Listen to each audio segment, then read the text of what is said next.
हारे का सहारा बाबा श्याम हमारा। મિત્રો આપને ખબર છે કે ખાટુ શ્યામ નામ કેમ પડ્યું? તો મિત્રો ખાટુ શ્યામ નામ પાછળની પૌરાણિક કથા છે। મહાભારત કાળમાં બર્બરિક નામના ભક્ત ભગવાન શ્રી કૃષ્ણના પરમ ભક્ત હતા। તેમણે 3 બાણનો અદ્ભુત ચમત્કાર મેળવ્યો હતો। જ્યારે તેઓ યુદ્ધમાં ગયા ત્યારે શ્રી કૃષ્ણે તેમની ભક્તિ અને કૌશલ્યથી પ્રસન્ન થઈને તેમણે વર માગવા કહ્યું।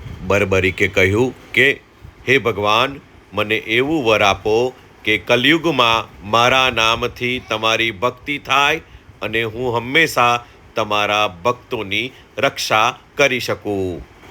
શ્રી કૃષ્ણે તેમને વરદાન આપ્યું અને તેમનું મસ્તક પોતાના ધામ ખાટુમાં સ્થાપિત કર્યું।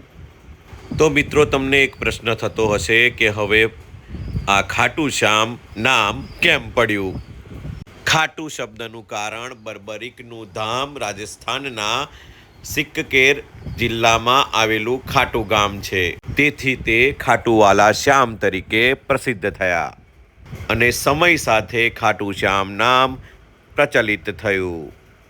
તમને થશે કે શ્યામ શબ્દનું કારણ શું? શ્યામ એટલે કૃષ્ણ।